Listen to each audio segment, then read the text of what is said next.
old tune, Rosin the Bow, or, if you will, Lincoln in Liberty, Abraham Lincoln's campaign song. Great old tune. You'll be playing it in no time. As a matter of fact, it's part of the tablature that we've put in with this video disc. You're going to have a good time with that song. It's a great one. But how do you get to that point? The basic strum, bump ditty, 1/2 end, quarter note, 2/8 notes, foundation for everything you're going to do in the future. Right now, I'm going to go over that basic strum with you, and with a little bit of practice, say a couple of weeks worth, this will become part of your muscle memory, and you'll be able to go on to make all the wonderful music that's lurking in your banjo, just screaming to get out. Okay? Now, they also call frailing claw hammer. I'm going to show you why. Okay? The way we play is with the middle finger of our right hand. The thumbnail, the fingernail, strikes the string. You're also going to use your thumb. So these are the two fingers you use. Well, gee, you say, what am I going to do with these fingers? I'm glad you asked. I'm going to show you right now. Take your right hand. These two fingers here are basically useless for frailing. Okay? So just kind of fold them down. Get them close to your palm. Some people touch the palm. Sometimes I do. Sometimes I relax them a little bit. But they should be out of the way. The important finger, the playing finger, just kind of like that. I rest it right along and maybe a little crossing over there if you can get a good shot of it, see? And everybody's hand is different. So your position is going to be a little bit different, but that basic profile. And remember when you were kids playing good guys and bad guys, bang, bang, bang, bang. Same basic thing right there, only a little relaxed. Okay? So there's your claw for claw hammer. And of course hammer because you're striking the strings, you're not plucking them. Okay? Now just look at that for a minute or two and kind of get the feel of it. It's going to take some time, believe me, but soon it'll be part of who you are. Look at your banjo head. Now you can see on ours here, our old Wildwood, that this head is smudged right there. That's about where you want to play, right in that area. You don't want to play up here. That's where the Scruggs pickers play. That's where they get their beautiful tone with those finger picks. But you won't be able to do that up here. You want to be up here. Okay? Not up here, not till later. Some players do go up in here, and they have their reasons for it. Stay away from there for now. This is your territory, right in here. Take your thumb, get your hand in the claw position, take your thumb and just rest it full face down right on there. See that? It's not like this. It's not like that. Flat down. The entire pad of the thumb. Right down across that fifth string. Very important. That's your home position right there. That thumb will always go back there. That's why you see this smudge here. That's going to be very familiar territory to you very soon. Now if you take your hand in the basic claw, you notice this finger's up and out of the way, okay? And these two are touching down. Just rest your hand right there. Now see, I've positioned my middle finger so that when I rotate on the axis of this thumb here, middle finger is going to come right down and rest on that string. Okay? That's where you want it, just there.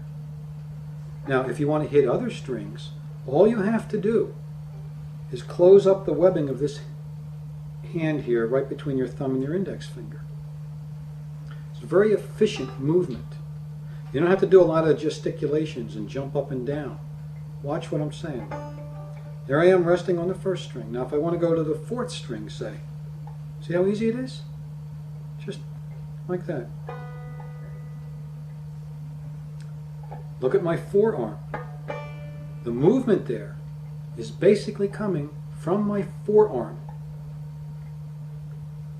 My hand isn't flicking and I'm not doing this pick. It's my forearm moving it.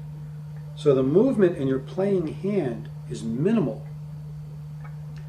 And you're only traversing that distance there, a very short distance. So a good thing to do is to just sit for a couple of minutes and let's do it together without making a sound, without striking a note yet. Just go up and just sort of rest your fingernail on each of the strings, just to get a feel for where they are in time and place, space. Okay? You notice your hand is lifting up, just going up and down. So we won't belabor that for too long, but that's basically what you're doing, just like that. Now let's make a sound. Banjo should be in tune. G, D, G, B, D. Gives you a G chord. So you're going to have a very pleasant sound while you're learning this strum. It won't sound like a bunch of kids banging on trash can lids. Make sure your banjo's in tune.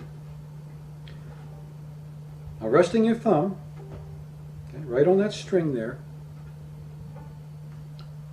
with your middle finger in position, just sort of resting on your first string. See that?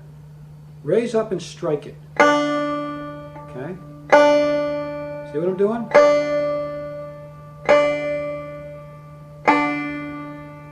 Finger isn't moving, minimally if it is at all.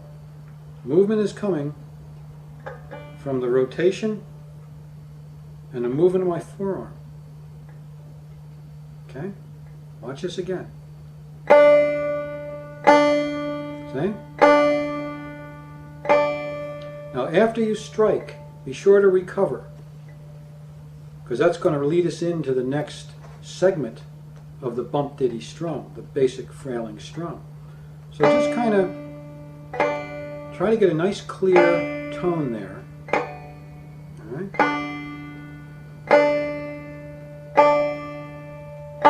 And you're hitting it. You're not just, get a good clear, nice ringing tone there. Okay? Now, notice my hand's coming up. It's not a big thing. It's not going like this. It's like this. Okay?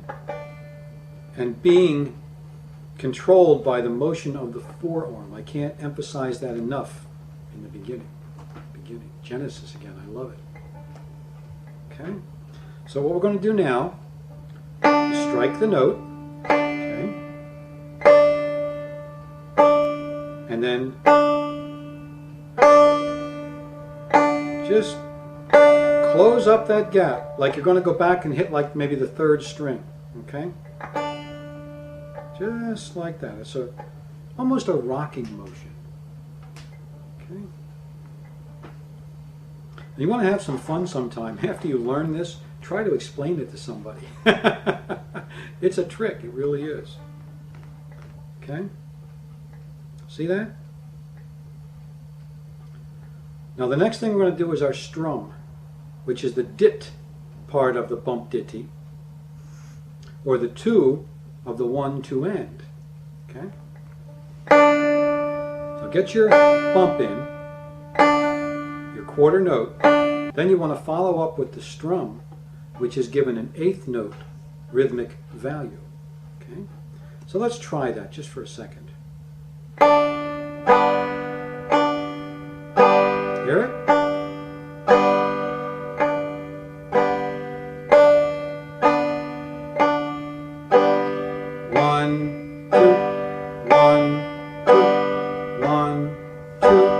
Bump, dip, bump, dip, bump, dip. Very important that this flows. Now you don't want to break up the rhythmic pattern. You don't want to hit the bump and then think about it and then hit it flows. Basically, see there? Watch the arm. It all ties in together. 1, 2, 1, 2, 1, 2. Music flows like a little stream. It doesn't stop and go, stop and go. It keeps flowing. So you've got to get this nice and fluid. So you can work on that for a couple of minutes. See if you can do it. I know you can. Right? Watch your form. This is the point where everyone I've ever sat with began doing this. Okay? Fight the temptation. Don't do that. Strike it. Okay? And then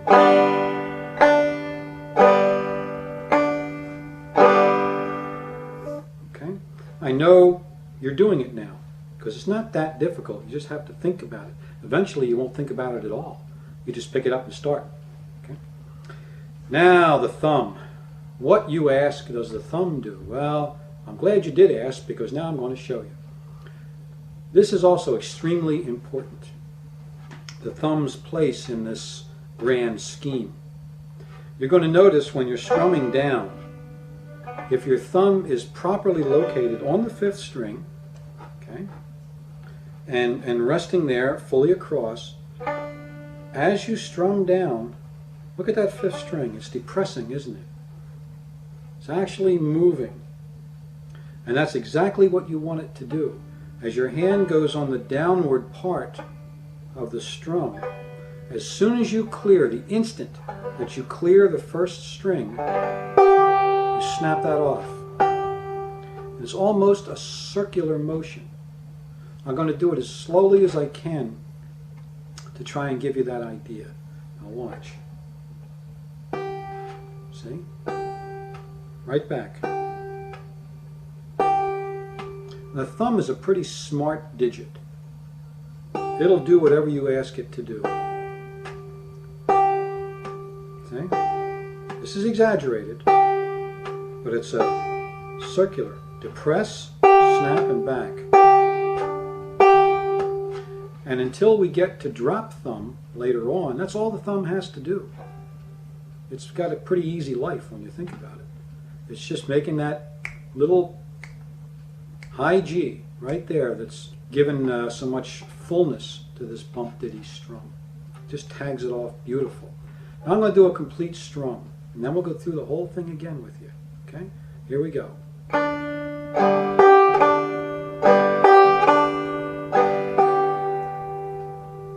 That's the rhythmic sound you're looking for. And you want that to flow that way. And it will take a little while. We'll practice right along together here for a few minutes. And you can go along with me at a nice slow speed. But the important thing to understand is whether you're doing it dead slow, okay,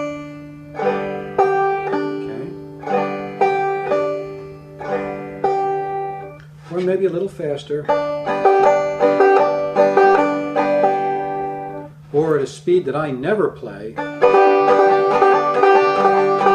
very seldom. Patrick will show you that. It's the same rhythmic feel, the same rhythmic value. 1, 2, end. 1, 2, end. You get that down, folks, and you're on your way. You're on your way to making music on the banjo. So let's recap this, and then we'll practice it for a few minutes together. Basic claw position. Very important. Okay? These 2 fingers tucked under a little bit. This one in a good position to strike the string, and these loosely in the form of a kid's bang 'em up. Bang, bang, bang. Just like about that. Thumb, very important. Pad down right on the string. Our old friend, the 5th string, yours will be all smudged like that in no time. All right? Make your claw, lay it on the 1st string. That'll give you the proper spacing. And after a while, you'll be able to jumble them up like that and go right back to it. As odd as that may seem right now. Remember, the movement comes from the movement of your forearm. Notice the wrist is flexible, but it's not doing a whole lot except supporting the movement of the arm there. And this is the way we move across the strings, just like that, with your thumb being your anchor. Now let's just say you do this. You say, I don't need to rest it there. How are you going to know where you are? Everything's going to be up in the air and moving. It's going to be much more difficult to get the discipline to play accurately and later on to play fast. So keep her there. Raise your hand up and strike that first string. There's your bump and your dit and your T. It flows as a piece of music. 1, 2, and 1, 2, and 1, 2, and. Get that locked into your brain. I used to keep mine beside my chair in a stand. This is years ago. And every chance I got, I'd pick it up and do the rhythm. Now, if somebody's watching TV or reading or doesn't want to hear you practice your basic strum, you can always mute the strings with your left hand because you're not doing anything with it yet. And just do this.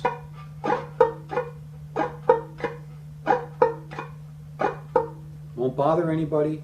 It'll get the rhythm locked into your brain and into your hand. And this is a great thing. When you see people, they finally get this. It's like a light goes on. I can do it. You can do it. It's fun. And this is something that's fun to learn. Much like learning the rolls in bluegrass. You got to learn basic rolls to do all the wonderful things with finger picks on a banjo. You got to learn the basic strum to get the most out of old-time banjo.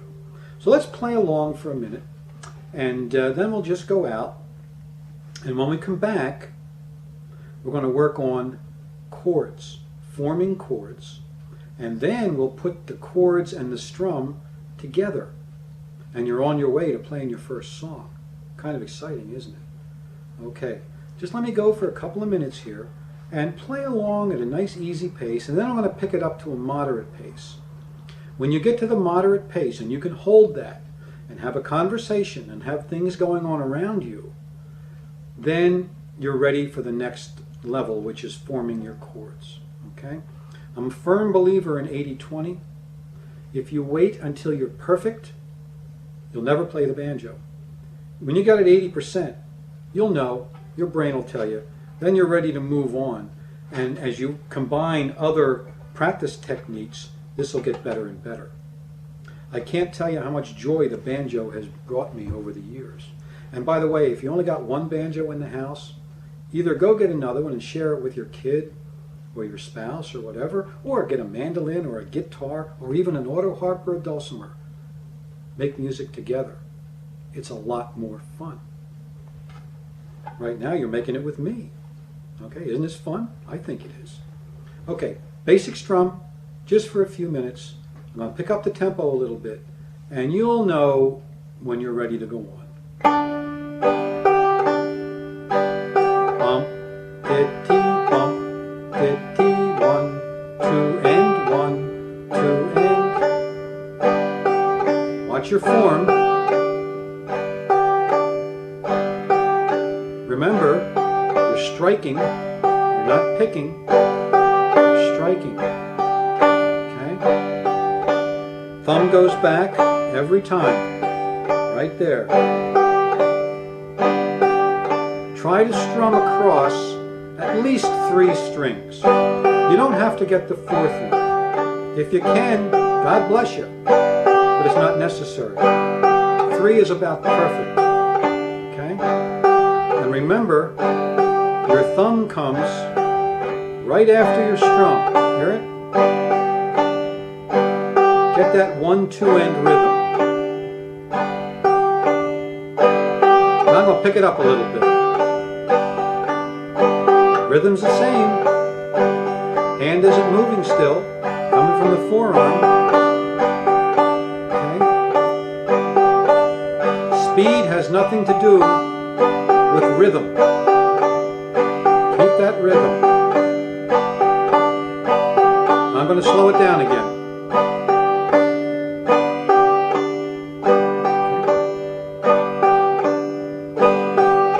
Work on that. And when you get her 80% or so, sashay on over to the chord section.